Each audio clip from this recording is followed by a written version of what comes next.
წინა მეცადინეობაზე, წინა ლექციაზე ვისაუბრეთ ამინომჟავების შესახებ, ზოგადად ცილები, რა ფუნქციის მატარებლები არიან ამინომჟავების შესახებ. მე მინდა ახლა თქვენი ყურადღება გავამახვილო ერთ საკითხთან დაკავშირებით, რომელიც კავშირშია ჩვენს ადრე უფრო წინა ლექციებზე გავლილ მასალასთან. ეხლა ჩვენ წინა მეცადინეობაზე აღვნიშნეთ ასეთი საკითხი, რომ ამინომჟავები არიან, ესე ვთქვათ, შეიძლება იყვნენ წარმოდგენილი ცვიტერიონის სახით. და ეხლა ამ დროს ვთქვით ჩვენ, რომ როდის შეიძლება ჩვენ ვნახოთ ამინომჟავა როგორც ცვიტერიონი, ეს ძირითადად არის დამოკიდებული, რომ ესენი იყვნენ აუცილებლად თავისუფალნი პეპტიდურებისგან და მეორე, რომ მათი კარბოქსილის ჯგუფი, რომ pH-ი იყოს მათი კარბოქსილის ჯგუფების pK მაჩვენებაზე უფრო მაღლა და მათი ამინო ჯგუფების pK მაჩვენებაზე უფრო დაბლა. ანუ ჟავა ჯგუფების pK მაჩვენებებზე მაღლა და ფუძე ჯგუფების pK მაჩვენებებზე უფრო დაბლა. მაგრამ ეს მაინც არ ხსნის ყოველთვის თუ როგორი იქნება ამინომჟავას ზოგადი მუხტი. ეხლა ნეიტრალური ამინომჟავებისათვის, ხო, ეს უფრო ფაქტია, რომ ის ძალიან ახლოს არის ნეიტრალურ pH-თან, სადღაც 7-თან უფრო ახლო მდებარე არის.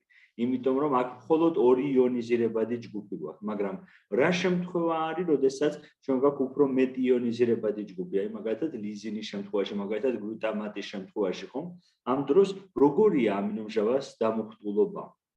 ეხლა იდეაში წესით ნეიტრალურ pH-ზე მაშინ ასეთი ამინომჟავები ჩვენ უწოდებთ უარყოფითად დამუხტულ ამინომჟავებს, ნეიტრალურ ამინომჟავებს, ფუძე ამინომჟავებს, ანუ დადებითად დამუხტულებს, მაგრამ აღმოჩნდა, რომ არსებობს ისეთი მომენტი, როდესაც ამინომჟავა შეიძლება იყოს საერთოდ მისი საერთო ჯამური მუხტი იყოს 0. ასეთ დროს ხდება, რომ როდესაც თანაბარია დადებით და უარყოფითი ჯგუფების რაოდენობა და ისინი ერთმანეთს ანეიტრალებენ. ასეთ წერტილს უწოდეს იზოელექტრული წერტილი, რომელიც აღინიშნება PI-100. და როდის შეგვიძლია ჩვენ ვნახოთ ამინომჟავა ისე ცვიტერიონულ მდგომარეობაში, ანუ როდესაც მას აქვს მხოლოდ და მხოლოდ ორი მუხტი, რომლებიც ერთმანეთს ანეიტრალებენ. ეს არის შემთხვევა, როდესაც ის არის, როდესაც pH-ი უდრის მის PI მაჩვენებლებს. ეხლა რა არის ეს PI მაჩვენებელი თვითონ? მაგალითებიდან გამომდინარე, ჩვენ შეგვიძლია ეს დავასრულოთ. აი ერთი მაგალითი გლიცინი, რომელიც არის არაპოლარული ამინომჟავა, შეგვიძლია აქ ჩვენ შევიტანოთ ასევე პოლარული ამინომჟავები, რომელთაც არიან დაუმუხტებელი, ანუ რომელთაც აქვს ორი მხოლოდ და მხოლოდ ორი იონიზირებადი ჯგუფი, ალფა ამინო ჯგუფი და ალფა კარბოქსილის ჯგუფი. ალფა იმიტომ ქვია, რომ ალფა ნახშირბადთან არიან დაკავშირებულები, ხო? ეხლა როგორ გამოითვლება ეს? აი თქვენ ხედავთ აი აქ გამოთვლას, რომ აი ეს pK მაჩვენებლების მათი pK მაჩვენებლების ფაქტურად საშუალო არითმეტიკულის გამოთვლა ხდება და ეს არის ეს PI მაჩვენებელი. და გრაფიკზე რომ შევხედოთ, აი ეს PI მაჩვენებელი სადღაც შუა ხაზია, აი ეს არის წერტილი და როგორც მოგახსენეთ, მე არაპოლარული და პოლარული დაუმუხტავი ამინომჟავებისათვის ეს მაჩვენებელი PI მაჩვენებელი 7-თან უფრო ახლოს არის, ანუ ნეიტრალურ pH-თან ახლოს არის და აი აქ სადღაც pH-ი როდესაც არის 6, აი ამ შემთხვევაში გლიცინის მუხტი არის 0 და მისი მსგავსი სხვა ამინომჟავების მუხტი არის 0, რომლებიც შეიცავენ მხოლოდ ალფა ამინო ჯგუფს და მხოლოდ ალფა კარბოქსილის ჯგუფს, როგორც იონიზირებად ჯგუფი. მაგრამ ეხლა მეორე შემთხვევა არის მაგალითად გლუტამატი, გლუტამინის მჟავა, ხო? აი ამ დროს რა ხდება? ჩვენ სამი იონიზირებადი ჯგუფი გვაქვს, ხედავთ? პირველი, მეორე, მესამე, ხო? აი ნუმერაცია რის მიხედვით ხდება? ნუმერაცია ხდება ის მიხედვით თუ პირველი რომელი იონიზირდება. პირველი იონიზაციას განიცდის რა თქმა უნდა ეს, იმიტომ რომ მისი pK მაჩვენებელია დაბალი ძალიან, შემდეგ ეს, იმიტომ რომ შემდგომია და შემდგომ უკვე ამინო ჯგუფი. ეხლა, მაგრამ აქ ჩვენ რო გვაქვს ერთი ალფა ამინო ჯგუფი, ერთი ალფა კარბოქსილის ჯგუფი და გვაქვს კიდე დამატებით კარბოქსილის ჯგუფი უკვე რადიკალში. ამას ზოგჯერ R კარბოქსილის ჯგუფსაც უწოდებენ ხოლმე. ანუ ან ხანდახან ლათინური ასოებით. ამ დროს როგორ შეიძლება გამოვითვალოთ, ხო? ამ გამოთვლას ხდება აი ასე. ისევ საშუალო არითმეტიკული ორი pK მაჩვენებლის, რომლებიც ერთმანეთთან ყველაზე ახლოს მდგომარეები არიან. აი, ამ შემთხვევაში აიღებენ PK1 და PK2-ს, აი ამ 2.1 და 2.1 უნდა ყოფილიყო აქ უკაცრავად, 4.3-ს და გამოვა მისი საშუალო არითმეტიკული. და შესაბამისად მისი PI მაჩვენებელი ხედავთ არის სადღაც 3.22. ეხლა ეს სწორად არის უკვე გამოცხადებული. 3.22. ანუ ნიშნავს, რომ აი აქ, როდესაც pH-ი უდრის 3.22-ს, მაშინ ჩვენ შეგვიძლია გლუტამატი ვნახოთ ცვიტერიონის მდგომარეობაში და მაშინ მისი მუხტი არის 0. ანუ რას ნიშნავს? ნახეთ, აი აქ არის, რომ როდესაც PK უდრის PI-ს, მაშინ ქვედა კარბოქსილის ჯგუფი არის პროტონიზირებული ჯერ კიდევ, ალფა კარბოქსილის ჯგუფი არის დეპროტონიზირებული და რა თქმა უნდა, ალფა ამინო ჯგუფი არის პროტონიზირებული. ამიტომ მისი საერთო მუხტი არის 0. მაგრამ თქვენ ხედავთ, ის შეიძლება pH-ის ცვლილებასთან ერთად მისი მუხტი შეიძლება შეიცვალოს +1-დან -2-მდე, ხო? ყველა ამინომჟავა სხვადასხვა აქვს. ზოგს აქვს 1 და 0, ზოგს აქვს 1, 0 და -1, ზოგს აქვს 1, 0, +1, ამის მიხედვით არის სხვადასხვა. ეხლა რა მნიშვნელობა აქვს ამას? საიდან, ანუ რა არსია ამისი, რატომ ჩვენ გვაინტერესებს იზოელექტრული წერტილი? ამინომჟავების რა არის? იმიტომ რომ ამინომჟავები ხშირად არ არიან ცალკე მდგომები, არამედ ისინი ერთმანეთთან ურთიერთობენ, მაგალითად წარმოქმნიან ცილას, ხო? და თუ მათი მუხტი კონკრეტულ pH-ზე განულდება, შესაბამისად ასეთი ცილები ხდებიან ნეიტრალურები. ანუ თუ ისინი ნეიტრალურები ხდებიან, შესაბამისად ისინი ხდებიან ჰიდროფობულები. და თუ ისინი ჰიდროფობულები ხდებიან, შესაძლებელია მათი მაგალითად გამოვლენა. ანუ შესაძლებელია იზოელექტრული წერტილის ცოდნის დროს pH-ის ცვლილების შესაბამისად თქვენ მოახდინოთ გამოლეკვა ამა თუ იმ ცილის. ეს ერთი შემთხვევა. მეორე შემთხვევა არის ესეთი ძალიან საინტერესო მეთოდური ნაწილი, რომელიც ალბათ თქვენ უკვე მოგეხსენებათ, რომელიც შეეხება ცილების გელ ელექტროფორეზულ დაყოფას. და ელექტროფორეზის დროს გამოიყენება სპეციალური ბუფერები, რომელთაც pH-ი აქვს განსაზღვრული, ან გელები, რომელთაც განსაზღვრულ pH-ში ამზადებენ. და არსებობს ესეთი მეთოდი, რომელსაც ქვია იზოელექტრული ფოკუსირება, რომლის საშუალებითაც შესაძლებელია დადგინდეს ამა თუ იმ ცილის იზოელექტრული წერტილი რომელია. და როდესაც ეს მეთოდი არის შეუღლებული გელ ელექტროფორეზთან, ამას ქვია ორგანზომილებიანი გელ ელექტროფორეზი, 2D გელ ელექტროფორეზი და ეს საშუალებაც იძლევა, რომ მოხდეს ცილების ფრაქციონირება, ანუ ერთმანეთისგან დაყოფა კიდევ უფრო ზუსტად თავისი იზოელექტრული წერტილიდან გამომდინარე. რადგანაც შესაძლებელია ცილების ზომის და მიხედვით მსგავსნი იყვნენ, მაგრამ შემადგენლობა მათი ხშირად განსხვავებულია. ეს შემადგენლობა, ამინომჟავური შემადგენლობა განაპირობებს საერთო ჯამში ცილის თვისებას. და თუ აქ არის სხვადასხვა ამინომჟავები, მათი რა თქმა უნდა იზოელექტრული წერტილები ჯამურად შეიძლება აბსოლუტურად განსხვავებული იყოს სხვადასხვა ცილას თუ შევადარებთ ერთმანეთს. და აი ეს არის ორი გამოყენება, ძირითადად ეს არის რომ გამოლეკვა რომ შესაძლებელი იყოს და მეორე შემთხვევა არის რომ ის არის გამოყენებადი ორგანზომილებიან გელ ელექტროფორეზში. ან ხანდახან ბუფერის შერჩევას და ასე. ეხლა რაც შეეხება პეპტიდებს ან ცილებს, ხო, რომლებიც არიან პოლიამინომჟავები, ხო, ბევრი ამინომჟავა არის ერთად. ამ შემთხვევაში როგორ გამოითვლება იზოელექტრული წერტილი? რა თქმა უნდა, ეს დადებითი მუხტი N-ტერმინალური დომენის და კარბოქსიტერმინალური დომენის უარყოფითი მუხტი ითვლება ჩვეულებრივად +1 და -1 მუხტად. მაგრამ ეხლა შუიდა ჯგუფები ნახეთ, ამისი მუხტი 0-ია, ხო? ამისი მუხტიც 0-ია. ამისი მუხტი არის -1. ამისი მუხტი არის 0. ანუ ჯამურად ჩვენ გვაქვს +1, 0, 0, -1, 0 და -1. ანუ ჯამში რას ნიშნავს, რომ აი ეს პეპტიდი მაგალითად 4 ამინომჟავიანი პეპტიდი არის -1 არის მისი მუხტი, იმიტომ რომ პლუსი ანეიტრალებს მინუს და ეს მინუსი კი რჩება ცალკე. ანუ მისი ჯამური მუხტი არის შეიძლება ითქვას -1. მაგრამ როდესაც ის მიაღწევს გარკვეულ იზოელექტრულ წერტილს, ხომ, როდესაც ეს კარბოქსილის ჯგუფი შეიძლება რომ იყოს პროტონიზირებული, მაშინ მისი ჯამური მუხტი იქნება 0. ანუ ის გახდება ჰიდროფობული, ანუ ის გახდება არაპოლარული. ანუ ეხლა რა თქმა უნდა, ესე პეპტიდებისა და პოლიპეპტიდების შემთხვევაში ასეთი მარტივი ხშირად არ არის, იმიტომ რომ ეს ამინომჟავები ერთმანეთზეც მოქმედებენ. ანუ ეს ფუნქციური ჯგუფები, მე როგორც გითხარით, პკ მაჩვენებლები არ არის აბსოლუტური, ისინი ერთმანეთზეც მოქმედებენ, ცვლიან თვისებებს. და ამიტომ, როდესაც საჭიროა ხოლმე რომ იზოელექტრული წერტილის დათვლა, ესე თეორიულად არ ხდება, ხშირ შემთხვევაში ეს არის ექსპერიმენტული მონაცემები, ანუ საჭიროა გამოკვლევა, რომელიც გითხარით რომ აი იზოელექტრული ფოკუსირება მაგალითად, რომელსაც შემდგომში გამოიყენებ ვთქვათ ელექტროფორეზის წარმართვისათვის. ეს არის რაც ვთქვათ ამასთან დაკავშირებით მინდოდა მეთქვა და რომ თქვენ იცოდეთ რა არის იზოელექტრული წერტილი და მისი გამოყენება რა შეიძლება იყოს. ეხლა ჩვენ ვთქვით რომ ამინომჟავები ერთმანეთს უკავშირდებიან პეპტიდური ბმით და აი ამ დაკავშირების შედეგად ჩვენ ვიღებთ პეპტიდებს, ვიღებთ პოლიპეპტიდებს, რომელთაც აქვს გარკვეული პოლარობა, ანუ აქვთ თავი და აქვთ ბოლო. მათი თავი არის წარმოდგენილი n-ტერმინალური დომენით. ანუ მათი თავი წარმოდგენილია n-ტერმინალური ბოლოთ, იმიტომ რომ ამინო ჯგუფი აქვს, რომელიც არის თავისუფალი, ანუ ალფა ამინო ჯგუფი, რომელიც თავისუფალი.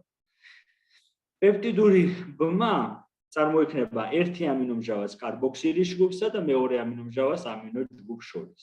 და ბოლო ამინომჟავას კარბოქსილის ჯგუფი არის ისევ თავისუფალი.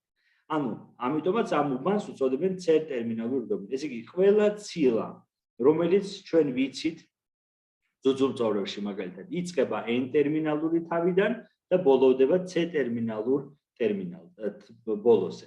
ანუ ეს არის მისი მიმართულება. ამასაც მნიშვნელობა აქვს, ხო? იმიტომ რომ მე მისი პოზიცია უკვე უჯრედში შეიძლება იყოს სხვადასხვანაირი. ეხლა ჩვენ თქვით გარკვეული სიტყვა წინა ლექციაზე პეპტიდებთან დაკავშირებით, ეხლა დღეს უკვე შევეხებით ცილებს.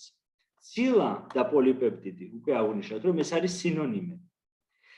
ცილები ესენი არიან ერთ-ერთი უმნიშვნელოვანესი ჯგუფი ორგანული ნაერთების რატომ? პირველი მათი ოდენობა არის ძალიან დიდი. ეხლა ეს ოდენობა არ არის მხოლოდ რაოდენობა. ეს არის ხარისხიც ასევე. იმიტომ რომ თქვენ რო ნახოთ უჯრედის მშრალი მასა, ანუ ის რო გამოაშვოთ, ანუ მოაცილოთ წყალი, იონები და შემდეგ გამოაშვოთ უჯრედი, მისი მშრალი მასის საკმაოდ დიდი პროცენტი იქნება ზუსტად ცილა.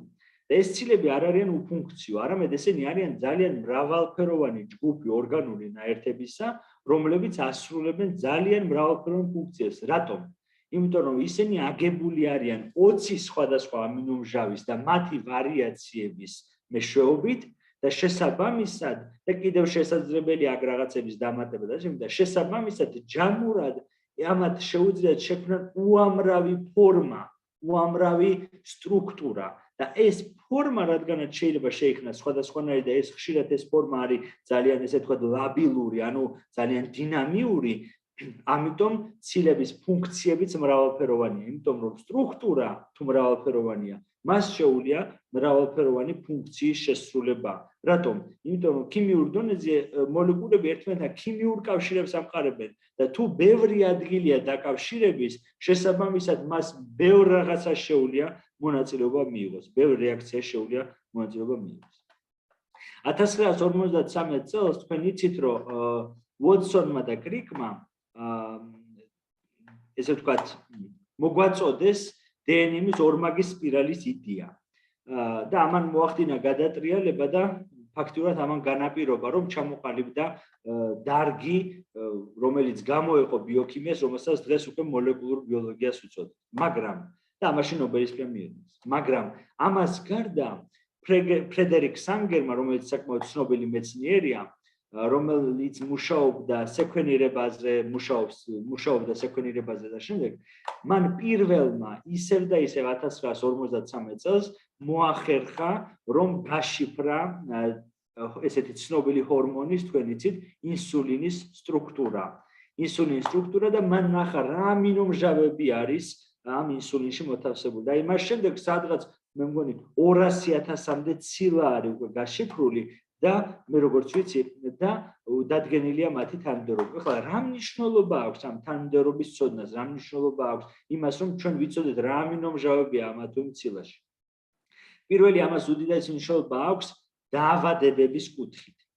მეორე ამას დიდი მნიშვნელობა აქვს თვითონ ცილის ფუნქციის შესწავლის კუთხით.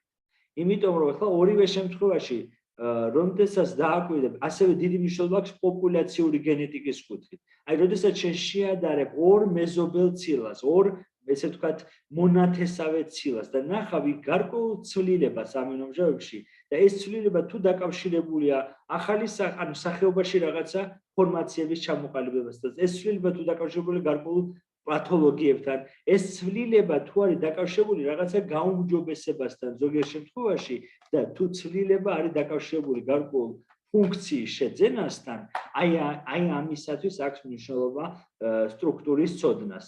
აი ამაზე აქვს მნიშვნელობა. ეხლა ინსულინი ეს არის თავისი ბუნებით, აი თქვენ ხედავთ, რომ არც ისე დიდია, ეს შეიცავს ალფა და ბეტა ჯაჭვს და ეს ალფა და ბეტა ჯაჭვი ერთმანეთთან დაკავშირებული არიან ჯაჭვთა შორისი დისულფიდური ხიდაკებით. ეხლა თვითონ ეს არ არის პოლიპეპტიდი, სიმართლე რომ ვთქვათ, ინსულინი, მაგრამ მისი მნიშვნელობიდან გამომდინარე, ინსულინს მაინც მიაკუთვნებენ ცილოვან ნაერთებს, რომ ის არის ცილოვანი ჰორმონი. და თქვენ იცით, ის ჩართულია უამრავ მეტაბოლურ პროცესში და არეგულირებს ორგანიზმის ჰომეოსტაზს ძალიან დიდწილად და ყველაზე ცნობილი ეს არის გლუკოზის შემთხვევა, ხომ? დიაბეტი არის უკვე ცნობილი ყველასთვის, რომ ეს არის დაკავშირებული ხშირად ინსულინის არასწორ სეკრეციასთან ან მის არასწორ გამოყენებასთან. ეხლა, აი ჩვენ ვთქვით, აი ინსულინი, ხომ? ეს არის ესე ვთქვათ შეიძლება ითქვას პოლიპეპტიდი, უფრო, მაგრამ ცილოვანი ბუნების ნაერთი. ეხლა, მაგრამ ცილა, როდესაც სინთეზირდება, როგორ ხდება? ერთი ამინომჟავა უკავშირდება მეორე, წარმოიქმნება ჯაჭვი, ამინომჟავური ჯაჭვი, რომელიც საკმაოდ შეიძლება გრძელი იყოს. სადღაც 100 ამინომჟავიდან შეიძლება ზოგან იყოს 2000, 100,000 ამინომჟავა ვთქვათ. ეხლა, ამის და მიხედვით აქ არის საჭიროება იმისა, რომ ამ ცილაში მოხდეს ცილის ჩახვევა. რატომ? იმიტომ რომ პირველადი სტრუქტურა ეწოდება სტრუქტურას, რომელიც არის ამინომჟავური ჯაჭვი. მას ფუნქციის შესრულება არ შეუძლია. მაგრამ ის განაპირობებს, ანუ პირველადი სტრუქტურის ფუნქცია და თვისება ესე, რომ ის განაპირობებს, რომ როგორ მოხდება ამ ჯაჭვის ჩახვევა. ეხლა რითი განაპირობებს? რა ამინომჟავები არიან ერთმანეთის მეზობლად? რა ამინომჟავები ხვდებიან ერთმანეთთან ახლოს, რომელთაც შეუძლიათ ერთმანეთთან კავშირის დამყარება. და პირველადი სტრუქტურა აუცილებლად ჩაეხვევა მეორეულ სტრუქტურას. ეხლა, ანუ არ არსებობს ასე უშუალოდ პირველადი სტრუქტურის მქონე ცილა, თუმცა უკვე სრულყოფილ ცილაში ჩვენ შეგვიძლია ვნახოთ სეგმენტები, რომელთაც პირველადი სტრუქტურა ქვია. პირველადი სტრუქტურის მახასიათებლები აქვს, გარკვეული ამათ ქვიათ ხოლმე მაკავშირებელი სეგმენტები, ლინკერები ეგრეთ წოდებული. ეხლა პირველადი სტრუქტურის ჩახვევის შედეგად წარმოქმნება მეორეული სტრუქტურა. ეს არის, ესე იგი, აი ამას ყველაფერს ქვია ცილის ორგანიზაციის დონეები.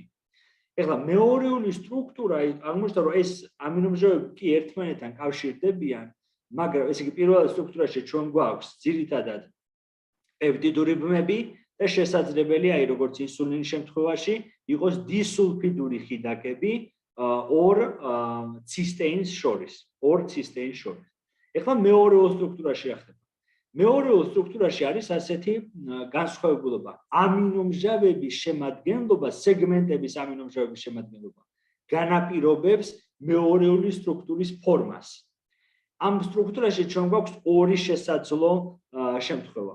ეს არის ალფა სპირალი და ბეტა ნაკეცფენოვანი სტრუქტურა, ანუ ბეტა კონფორმაცია, ანუ ალფა სპირალი და ბეტა კონფორმაცია. იმიტომ რომ ალფა სპირალი იყო პირველი, რომელიც აღმოაჩინეს მეორე სტრუქტურიდან და ამიტომაც უწოდეს მას სპირალი, ხო, იმიტომ რომ უფრო ალფა და რადგანაც ის სპირალური ფორმის არის, უკვე სპირალი უწოდეს და ბეტა იყო მეორე, რომელიც აღმოაჩინეს, ეს იყო პაული და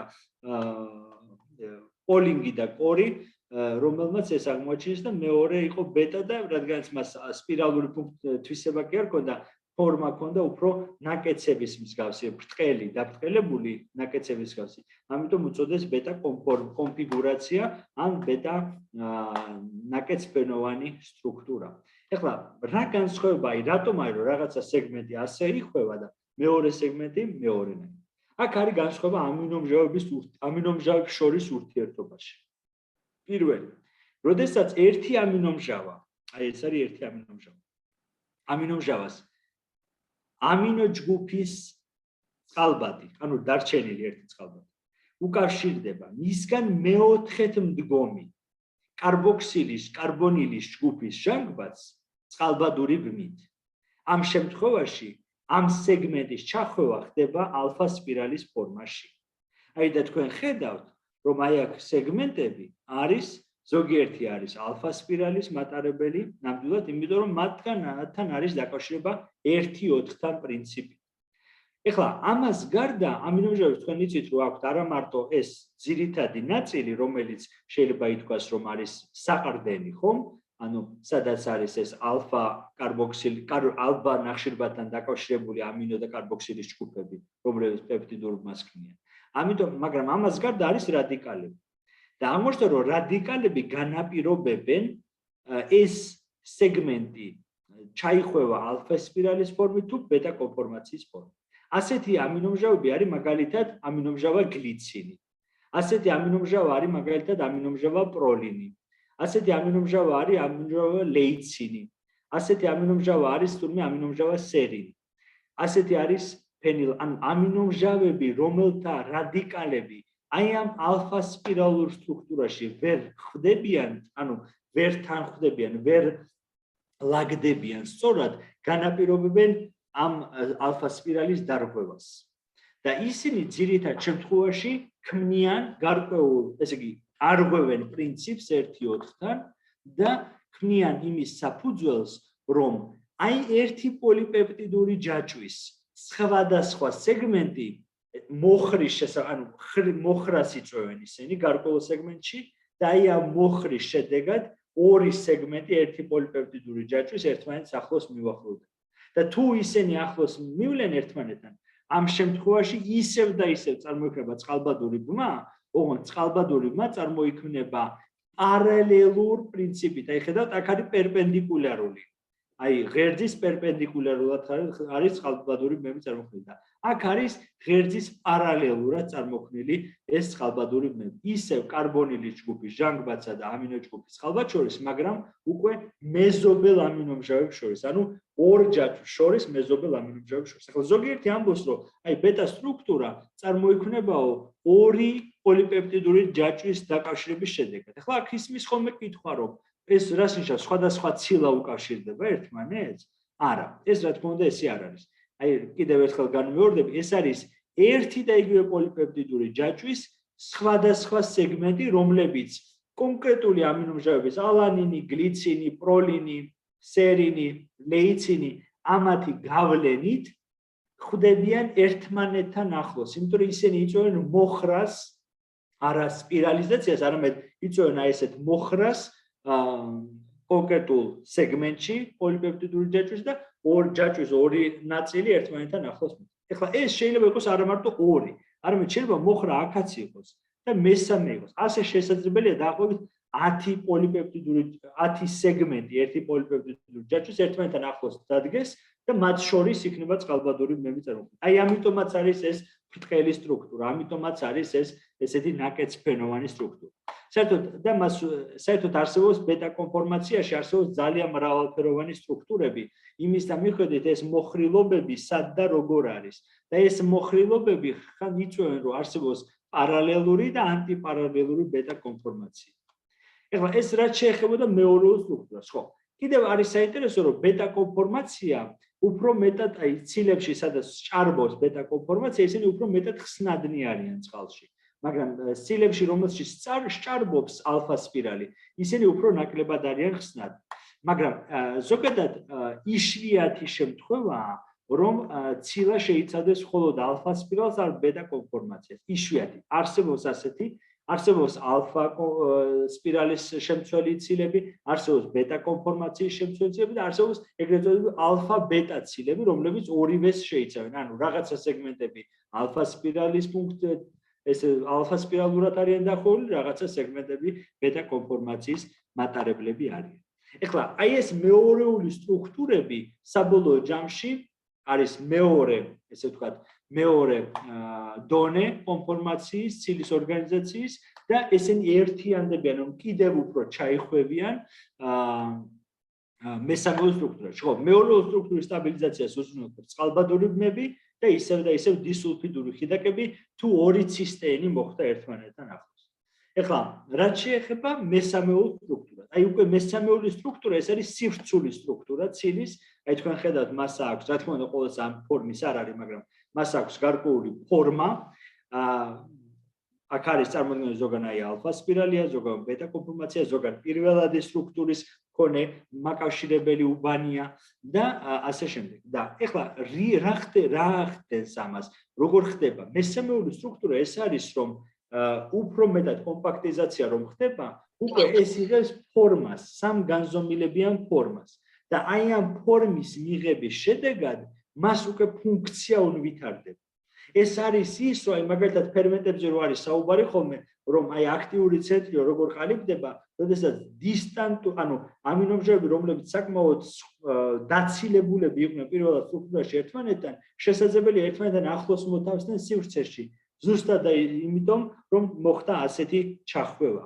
ეხლა მესამეული სტრუქტურის სტაბილიზაციაში მონაწილეობენ ისევ და ისევ წყალბადური ბმები, მონაწილეობს ისევ და ისევ დისულფიდური ხიდაკების წარმოქმნა ხდება და ყველაზე მნიშვნელოვანი აქ არის ჰიდროფობული ურთიერთქმედება. ეს ნიშნავს რას? რომ ეს გარემო არის წყლიანი. ან გარემო არის ჰიდროფობული. აღმოჩნდა, რომ აი გარემოს თვისება ის პოლარულია თუ არა პოლარულია, იმიტომ რომ ყველა ცილა არ არის ციტოპლაზმაში. ზოგიერთი ცილა არის მემბრანული. აი ეს გარემო თუმე განაპირობებს ცილის ჩახვევის პრინციპს და თუ ის პოლარულ გარემოში, აი ხსნადი ცილა, რომელიც პოლარულ გარემოშია, ამ შემთხვევაში ის ჩაიხვევა იმდაგვარად, რომ მისი არაპოლარული რადიკალები, ანუ ჰიდროფობული რადიკალები თავსდებიან აი ამ მოლეკულის შიგნით, ხოლო პოლარული რადიკალები კი გარეთ, ანუ წყლისკენ. და წყალთან ამყარებენ კავშირს. ანუ ამ ხრივ წყალი მონაწილეობს ცილის სტრუქტურის ჩამოყალიბებაში. მაგრამ თუ ჩვენ გვაქვს ისეთი ცილა, რომლის გარკვეული სეგმენტი არის მემბრანაში ჩაშენებული, მემბრანაში, რომელიც თავის მხრივ არის ლიპიდები, ხომ? ანუ არის არაპოლარული, ამ შემთხვევაში ხდება პირიქით, არაპოლარული რადიკალები თავსდებიან აი ამ ცილის მოლეკულის გარეთ და ურთიერთობენ ამ ლიპიდების მოლეკულებთან. და პოლარული რადიკალები კი პირიქით შიგნით, რომ ერთმანეთთან არ ქონდეთ კავშირი. აი ეს ჰიდროფობული ურთიერთქმედებას აქვს ძალიან დიდი მნიშვნელობა ცილის სტრუქტურის ჩამოყალიბების პროცესში თვითონ. და არის ხშირად ცვალებადი. იმის და მიხედვით, სად მოხდება ესა თუ ის ცილა. შეიძლება თავიდან იყვნენ აი ესე განწყობილები, თქვათ, იყვნენ ხსად მდგომარეობაში და მე როდესაც მემბრანაში ჩაშენდება, მაშინ პირიქით ეს ამინომჟავები სხვანაირად აეწყობიან. ეს ნიშნავს იმას, რომ შესაძლებელია, რადგანაც ეს ყველა არის სუსტი კავშირი, შესაძლებელია ცილის კონფორმაციული ცვლილება. კონფორმაციული ცვლილება ეს არის ცვლილება სივრცეში, ანუ სტრუქტურის ცვლილება სივრცეში, რაც არის საფუძველი ძალიან ბევრი პროცესის. ყველა ცილისათვის დამახასიათებელია, ყველა ფუნქციური ცილისათვის დამახასიათებელია მესამეული სტრუქტურა. მაგრამ ზოგიერთი ცილისათვის არის დამახასიათებელი მეოთხეული სტრუქტურა, ანუ Z სტრუქტურა, რომელსაც მეოთხეული სტრუქტურა ეწოდება.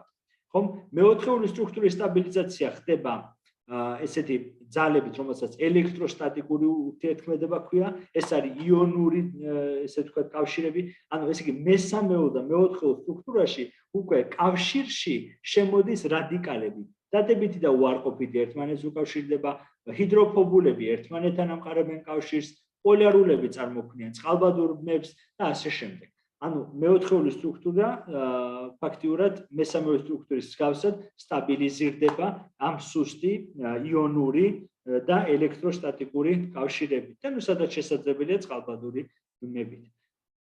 ეხლა ხო, ძირითადად მეოთხეულ სტრუქტურაში წარმოდგენილი არიან სუბერთეულები, ორი ან მეტი მესამეული სტრუქტურის მქონე ცილა, რომელთაც პროტომერებს უწოდებენ, პროტომერებს. და რაც შეეხება მესამეულ სტრუქტურას, მესამეულ სტრუქტურაში კი გამოირჩევა ეგრეთ წოდებული დომენები. დომენი ეს არის მეორე სუპერ მეორეული სტრუქტურის მქონე უბანი ცილაში, მესამე სტრუქტურაში, რომელსაც რაღაცა ფუნქცია ან რაღაცა კონკრეტული არქიტექტურა აქვს. მაგრამ ის არის ამ პოლიპეპტიდური ჯაჭვის ნაწილი. და მეოთხეულ სტრუქტურაში გვაქვს პროტომერები, ანუ სუბერთეულები, რომლებიც ქმნიან ჯამში მეოთხეული სტრუქტურის მქონე ცილას. ეხლა, რაც შეეხება კლასიფიკაციას ცილების. ფუნქციას ცილების ფუნქციაზე აღარ შევჩერდები, ამას თქვენ თვითონაც იმას ამთხოვე, რომ ეს არის კატალიზური, არის სატრანსპორტო, დამცველობითი და ასე შემდეგ, იმიტომ რომ ამას ყველაფერს ცილები ახორციელებს. ეხლა, ცილების კლასიფიკაციას რაც შეეხება, კლასიფიკაცია მრავალნაირი არსებობს ცილების. ეხლა აქ შეგვიძლია გამოვყოთ ჩვენ 4 ძირითადი. პირველი, ეს არის შემადგენლობის მიხედვით. როგორია მათი შემადგენლობა, აი ამას ნახავთ, რაც შეეხება. მეორე, ფორმის მიხედვით, ხსნადობის მიხედვით და წარმოშობის მიხედვით.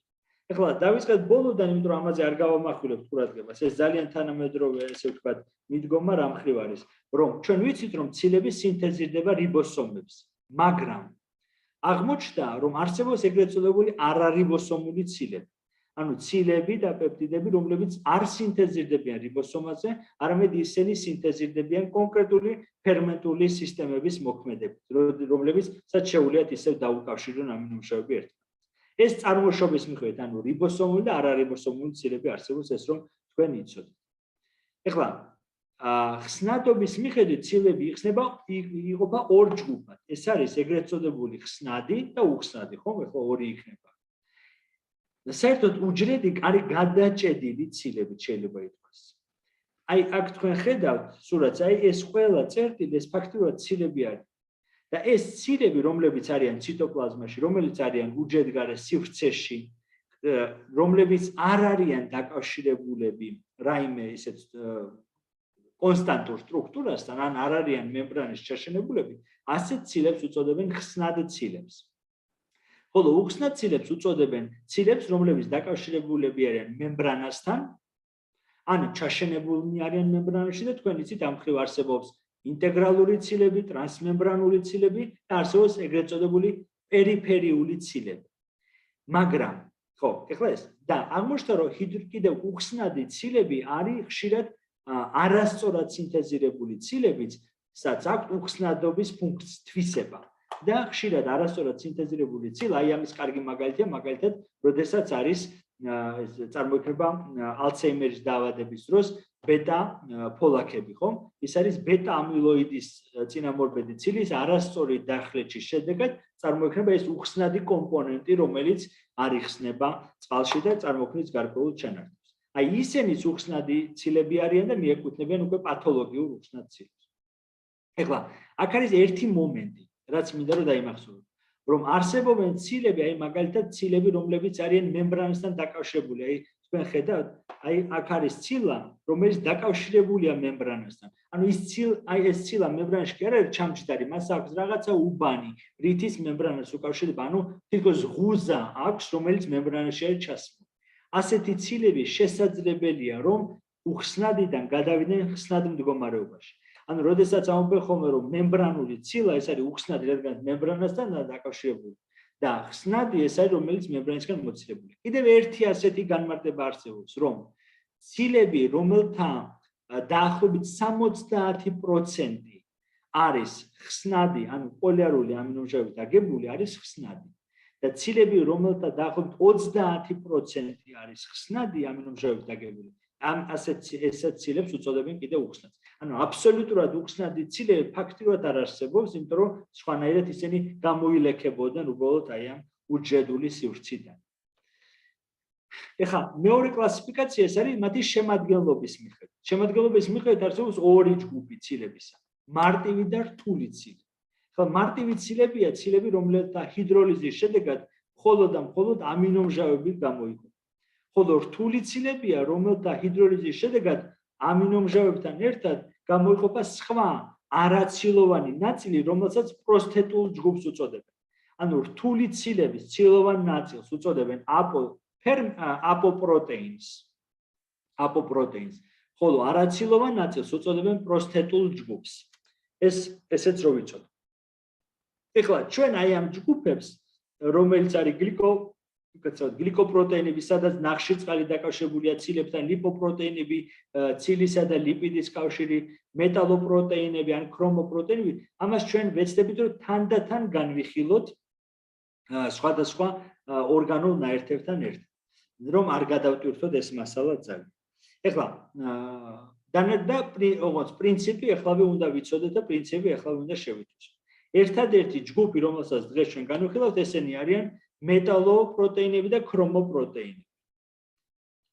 და მესამე კლასიფიკაცია, რომელზეც ჩვენ აქცენტს გავაკეთებთ, ეს არის ეგრეთ წოდებული ფორმის მიხედვით კლასიფიკაცია, არსებობს ფიბრილარული ცილები და გლობულარული ცილები. თავის და ფორმისთან მიხედვით, ხა გლობულარული ცილები არ ნიშნავს, რომ მაინდა-მაინც ისინი მრგვალნი არიან, მაგრამ ეს არის ის, რომ ისინი უფრო მეტად ესე სფერული ფორმა აქვს, ვთქვათ, ფიბრილარულ ცილებს. აქ არის მათ შორის კიდევ ერთი განსხვავება, რომ ფიბრილარული ცილები ხშირ შემთხვევაში ნაკლებად წყალში ხსნადი არიან, გლობულარული ცილები კი მეტად წყალში ხსნადი არიან და ისინი მეტად პოლარულები არიან.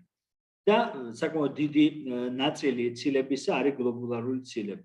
ფიბრილარული ცილები ხშირ შემთხვევაში უჯრედებში ასრულებენ, ესე ვთქვათ, მატრიქსულ ფუნქციას, შეიძლება ითქვას, სტრომულ ფუნქციას, აი უჯრედგარე მატრიქსის ცილები, უჯრედის ჩონჩხის ან ციტოსკელეტონში შემავალი ცილები და ასე შემდეგ. ეხლა ასეთი ცილები სხვადასხვა ჩვენ განვიხილავთ რამოდენიმეს. აი კოლაგენი, ეს არის ძალიან ცნობილი ფიბრილარული ცილა, რომელიც არის ერთ-ერთი უდიდესი ოდენობით წარმოადგენილი ალბათ შემაერთებელ ქსოვილში. ეს არის ცილა, რომელსაც აქვს ძალიან სპეციფიური სტრუქტურა, მას არ ახასიათებს ესეთი კლასიკური ალფა სპირალის ან ბეტა კონფორმაციის მეორეული სტრუქტურის მყოფობა, ის წარმოდგენილია ეგრეთ წოდებული ალფა ჯაჭვების სახით.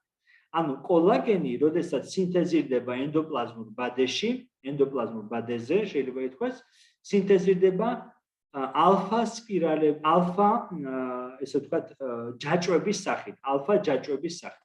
ეხლა ეს ალფა ჯაჭვები სხვადასხვანაირი არსებობს, ალფა 1, ალფა 2 და ასე შემდეგ.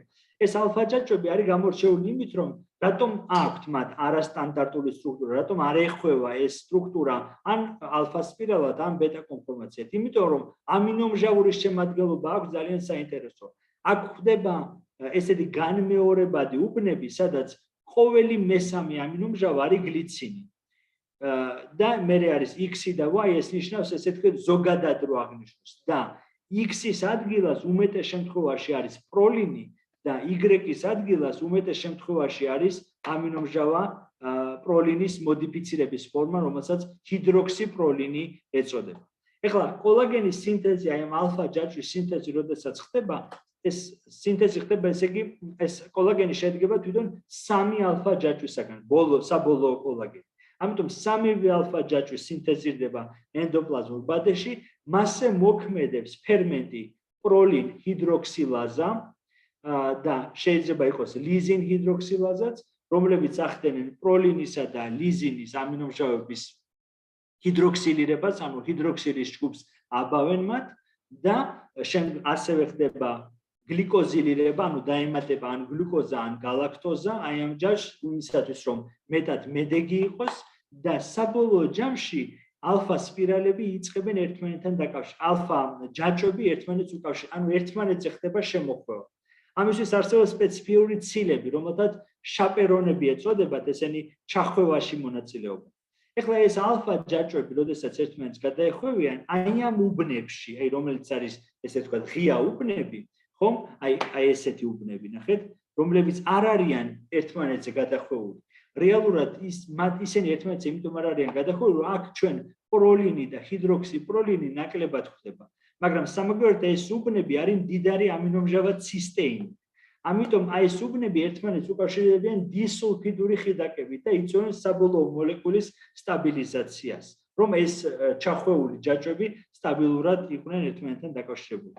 რაც შეეხება ჰიდროქსიპროლინს, ის წყალბადური ბმით უკავშირდება მეორე ჯაჭვში არსებულ გლიცინს მაგალითად.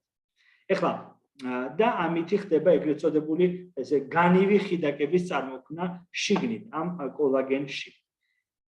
ამის შემდეგ ეს ენდოპლაზმური ბადიდან კოლაგენი ვეზიკულის საშუალებით გადაადგილდება გოლჯის კომპლექსში. გოლჯის კომპლექსში ხდება მისი მოდიფიცირება იმ ხრივ რომ აქ ხდება მას ეგრეთ წოდებული პროტეაზები, ეს პროტეაზები, ანუ ცილის დამშელი ფერმენტები ახლეჩავენ აი ამ დაბოლოებებს, რომელთაც დისულფიდური ხიდაკები აქვს და წარმოიქმნება ეგრეთ წოდებული ტროპოკოლაგენი. ანუ ტროპოკოლაგენი უკვე გამოდის უჯრედიდან და ტროპოკოლაგენზე მოქმედებს ფერმენტი, რომელსაც ქვია ლიზილოქსიდაზა და ლიზილოქსიდაზას ზემოქმედებით წარმოიქმნება სხვადასხვა ტროპოკოლაგენის ლიზინის ნაშთებს შორის განივი ხიდაკები. და ეს ნიშნავს, რომ საბოლოო ჯამში აეწყობა კოლაგენის ფიბრილა, რომელიც შეიცავს ძალიან ბევრ კოლაგენს. და ეს უჯრედგარე მატრიქსს მთლიანად ფარავს, ფაქტობრივად ქმნის უჯრედგარე კარკასს. ეხლა, აი მე ვახსენე ორი ფერმენტი, ლიზილოქსიდაზა და პროლილჰიდროქსილაზა. რას აკეთებს პროლილჰიდროქსილაზა? აღმოჩნდა, რომ პროლილჰიდროქსილაზა იყენებს ალფა-კეტოგლუტარატს, ასეთ ნაერთს და ახდენს პროლინის ჰიდროქსილირებას. ამ შემთხვევაში ხდება, ალფა-კეტოგლუტარატი გარდაიქმნება სუქცინატად და ამ დროს ხდება მოლეკულური ჟანგბადის გამოყენება, CO2 გამოიყოფა და მაგრამ აი ამ ფერმენტის, ამ პროლილჰიდროქსილაზას აქტიურ ცენტრში არის რკინა. რკინა, რომელიც ამ რეაქციის შედეგად იჟანგება. ეხლა აუცილებელი ამ რკინის აღდგენა. თუ ეს რკინა არ აღდგა, ეს ფერმენტი ვეღარ მოახდენს იგივე რეაქციის წარმართვას. აი ამ პროცესში ერთვება კი ვიტამინი C, ანუ ასკორბინის მჟავა. ვიტამინი C იღებს თავის თავზე ამ ელექტრონებს, შეიძლება ითქვას, ანუ ის ამ შემთხვევაში მოხდება ჟანგბადის მერე აღდგენა, ანუ მოახდენს აი ამის აღდგენას რკინა მისი დაჟანგულობის ორ ხარისხამდე. ანუ შესაბამისად C ვიტამინი ხელს უწყობს აი ამ ფერმენტის, მაგალითად ამ ფერმენტის შეუპოვნებლივ მუშაობას, ხო? და როდესაც არის ნაკლებობა C ვიტამინის, აი ამ დროს ან როდესაც ვერ ხდება კოლაგენის სინთეზი ნორმალურად და არსებობს ესეთი დაავადება, რომელსაც ეწოდება სურავანდი, რომელიც დაკავშირებულია კოლაგენოპათიებთან. ერთ-ერთი ფორმა არის კოლაგენოპათიის, ანუ კოლაგენის დაშლა. ეხლა მეორე ლიზილოქსიდაზა რას აკეთებს? ის ახდენს ამინომჟავა ლიზინის დეზამინირებას, წარმოიქმნება ასეთი კარბონილის ჯგუფების, ანუ ალდო ჯგუფების შემცველი ლიზინი, რომელიც დაბოლოებულია ამ ალდო ჯგუფებით, რომლებსაც შეუულიათ ერთმანეთს დაუკავშირდნენ და წარმოქმნან ესეთი განივი ხიდაკები. და ანუ ჯამურად ჩვენ ვიღებთ აი ამ ორ კოლაგენს შორის, შეიძლება ითქვას ორ ტროპოკოლაგენს შორის წარმოიქმნება განივი ხილაკი, რომელიც ჯამურად შეიძლება წარმოვიდგინოთ როგორც კოლაგენური მესერი. ეხლა მეორე ასეთი ცილა, რომელიც ასევე უჯრედგარე სივრცეში არის ცნობილი და მნიშვნელოვანი, ეს არის ელასტინი. ეხლა ცილა ელასტინი რას აკეთებს? ესეც სინთეზირდება უჯრედში ჩვეულებრივად და არის საინტერესო, რომ ის არ ახდენს სხვა ჯაჭვებთან არ ქმნის რაიმე კავშირს. ანუ ეს არის ერთი ჯაჭვი, წარმოიდგინეთ, სადღაც 760 ამინომჟავა არის მასში განთავსებული, გარკვეული უბრის შემდგომში მოხლეჩა ხდება პროტეაზების მეშვეობით, მაგრამ აქ არის ესეთი ცილა, რომელსაც ქვია ელასტინის დამაკავშირებელი ცილა, elastin binding protein, ელასტინთან დაკავშირებადი ცილა და გოლჯის კომპლექსში, როდესაც ეს კავშირი ტროპოელასტინი დაკავშირებული ელასტინის დამაკავშირებელი ცილასთან ხდება გოლჯის კომპლექსში, ეს ცილა იცავს, ესე ვთქვათ, ელასტინს პროტეაზების ნეგატიური ზემოქმედებისგან, რომ არ დაიშალოს ელასტინი. უბრალოდ ეს ერთი და მეორე ელასტინი რომ არ დაუკავშირდეს სხვა ცილებს, ანუ რომ არ მოხდეს ელასტინის აგრეგაცია, ანუ თავის მსგავსებთან, ან სხვებთან. შემდგომში ხდება ეგზოციტოზი, ანუ გამოდის ელასტინი გარეთ, ეს ორივე კომპლექსი გარეთ გამოდის, ელასტინი უკავშირდება მიკროფიბრილებს, რომლებიც არის უჯრედგარე სივრცეში, არსებობს, სხვადასხვა ცილები არის ცილებით აგებული და მათ უკავშირდება, მათზე აეგება ელასტინი და შემდგომში ეს ელასტინის დამაკავშირებელი ცილა სცილდება ამ დროს და ის უბრუნდება უჯრედს, ხშირ შემთხვევაში ხდება მისი უკანშთანთქმა და ისევ გამოყენება. ხა დარჩენილ ელასტინზე მოქმედებს ისევ ფერმენტი ლიზილოქსიდაზა. ელასტინის ძალიან მდიდარია გლიცინით, ლიზინით და პროლინით. ელასტინში ლიზინის ოდენობა საკმაოდ დიდია კოლაგენთან შედარებით და ლიზილ ოქსიდაზა ახდენს ამ ლიზინის ზოგიერთი ლიზინის ნაშთის დეზამინირებას ისევ წარმოქმნის ალდეჰიდს ამ ლიზინის ალდეჰიდს და აი ამ ალდეჰიდურ ჯგუფებს შეუძლიათ წარმოქმნა ბმები ისევ და ისევ განივი ხიდაკები მაგრამ ელასტინში კოლაგენისგან განსხვავებით შესაძლებელია უფრო მრავალფეროვანი განივი ხიდაკების წარმოქმნა აი ჩვენ ვიცით ასეთი არასტანდარტული ამინომჟავები დესმოზინი და იზოდესმოზინი ეს არის შედეგი მაგალითად 4 ლიზინის ერთმანეთთან დაკავშირების აი არის შემთხვევა როდესაც ამინომჟავა პროლინი უკავშირდება ლიზინს ამ დროს წარმოიქმნება ხოლმე ლიზილ ნორ ლეიცინის კავშირი ხანდახან ორი ლიზინი როცა უკავშირდება მაშინაც ლიზილ ნორ ლეიცინის კავშირია ან ლიზინის ამიდის კავშირი წარმოიქმნება ანუ უფრო მრავალფეროვანია რადგანაც მრავალფეროვანია ამ ჯაჭვებს აქვთ ელასტიურობის ჯაჭვებს როგორ ამ ფიბრილებს აქვთ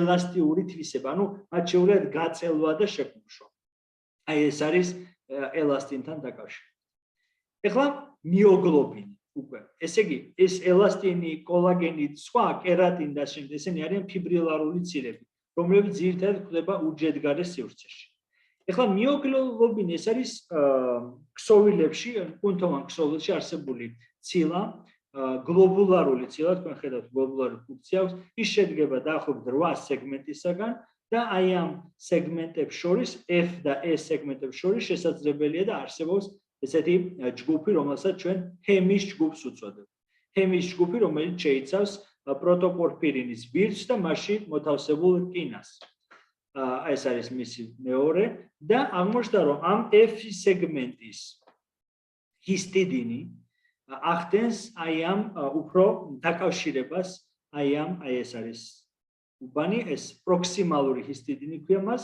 ეს პროქსიმალური ჰისტიდინი ურთიერთკავშირს ამყარებს აი ამ ჰემის რკინასთან და ამითი ახდენს დაკავშირებას ამ ჰემინური რკინის აი ამ უბანში მაგრამ როდესაც ხდება მიოგლობინი ეს არის ჯგუფი რომელსაც შეუძლია ჟანგბადის დაკავშირება ცილა რომელსაც ჟანგბადის დაკავშირება შეუძლია და შენახვა და გადაცემა აი ამ დროს ეს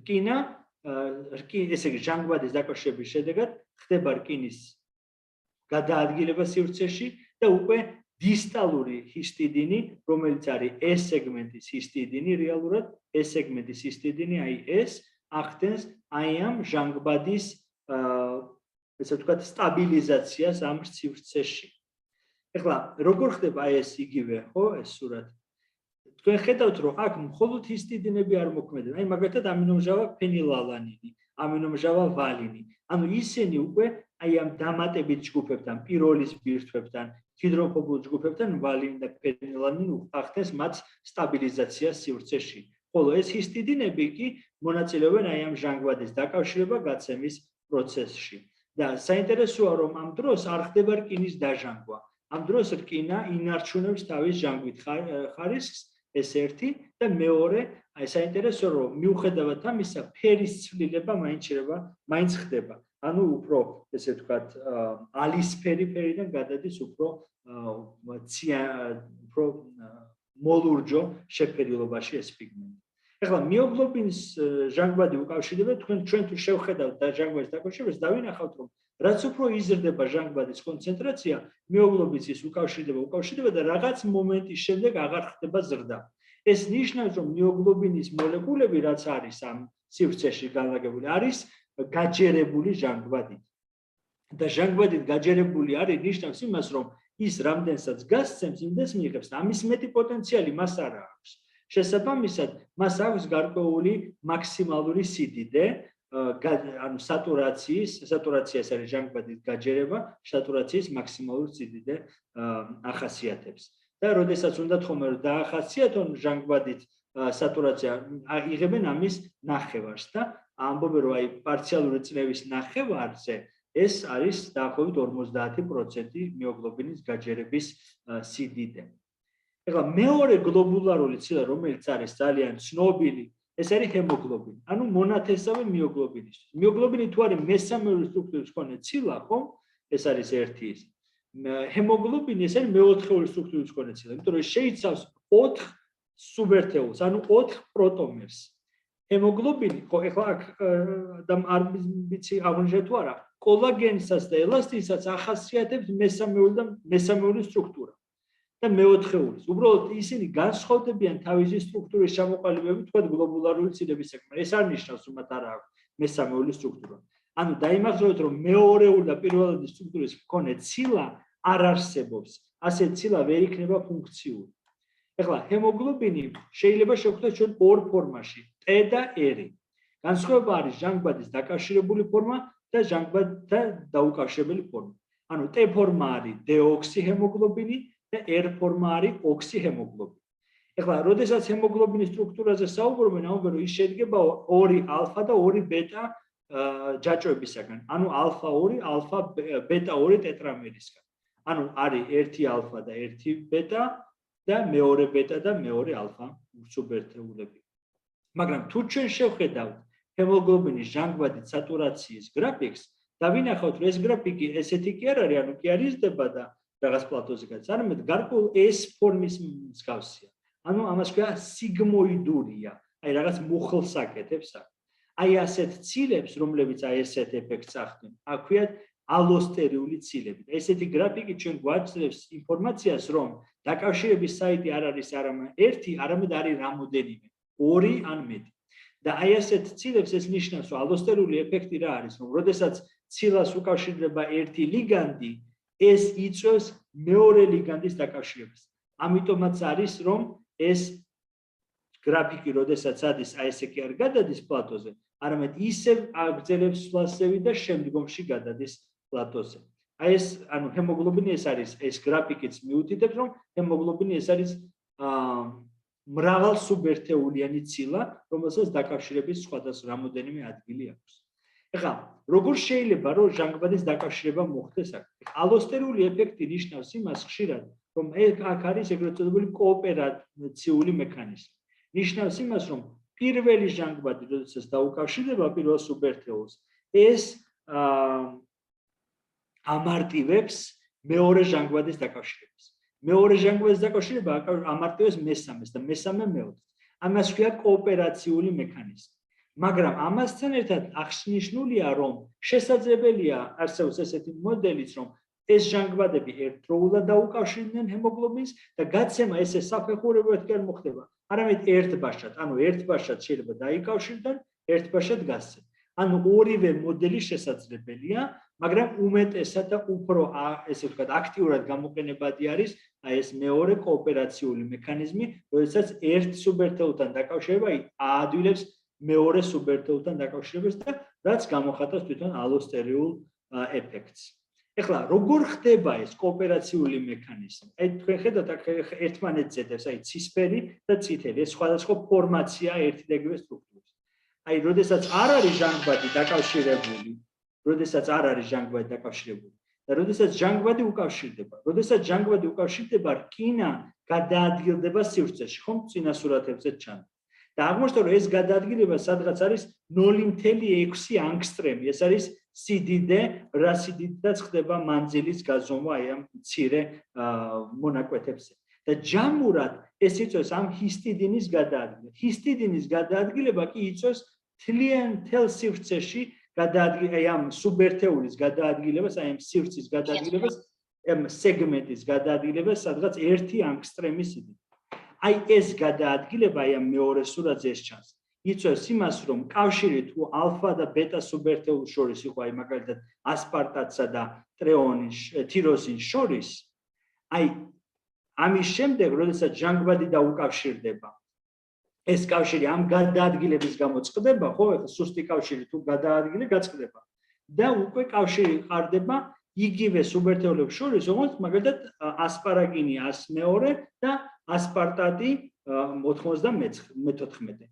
ანუ ესე იგი სივრცულად ეს გადაადგილება, აი ეს სივრცული გადაადგილება იწვევს იმას, რომ მთელი ჰემოგლობინის მოლეკულა ჯამურად იცვლის კონფორმაციას და გადადის T-დან R ფორმაში. ეხლა ამაზე რა თქმა უნდა მოქმედებს გარემო ფაქტორები. ჩვენ აღვნიშნეთ ბორის ეფექტი და ჰალდანის ეფექტი. როგორ მოქმედებდა pH-ი და ნახშირორჟანგი როგორ მოქმედებდა ჰემოგლობინის სატურაციის ხარისხზე, ანუ ჟანგბადის დაკავშირების ხარისხზე.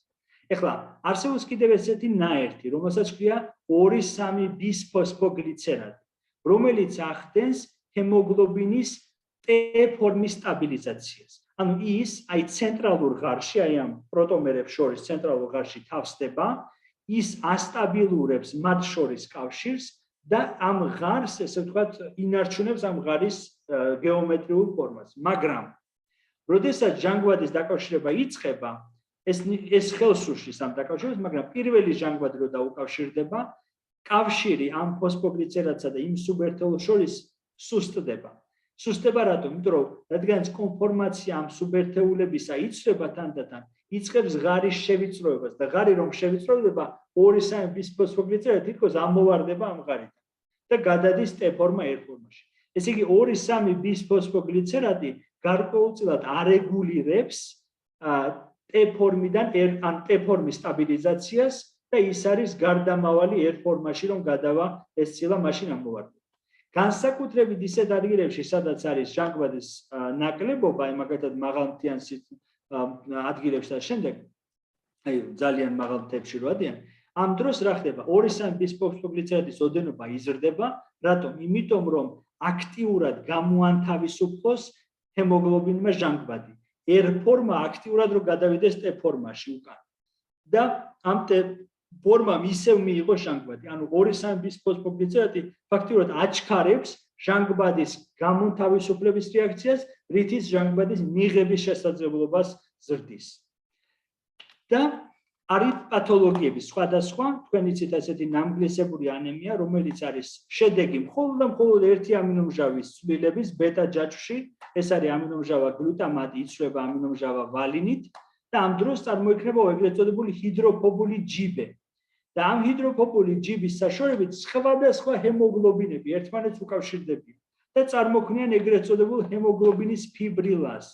აი ეს იწვევს იმას, რომ აი ასეთ ფორმაში ჰემოგლობინი პირველი ის ფიბრილარულ ჰემოგლობინში გადადის და ხდება ნაკლებად ხსნადი, ის ცვლის მთლიანად უჯრედის ფორმას, ანუ ესეთი სფეროსებური ფორმიდან უჯრედი ნამგლისებურ ფორმას იღებს, ამიტომაც ქვია ნამგლისებური ანემია და რაც თავარია ის ნაკლებად არის მონაწილე უკვე ჟანგბადის ტრანსპორტის პროცესში. ანუ ნაკლები აფინურობა ახასიათებს მას ჟანგბადის ტრანსპორტის მიმართ. აი ეს არის ის საკითხები, რაც მინდოდა დღეს ჩვენ განგვეხილა და რომლის შესახებაც თქვა ჩვენ დღეს ვისაუბრეთ.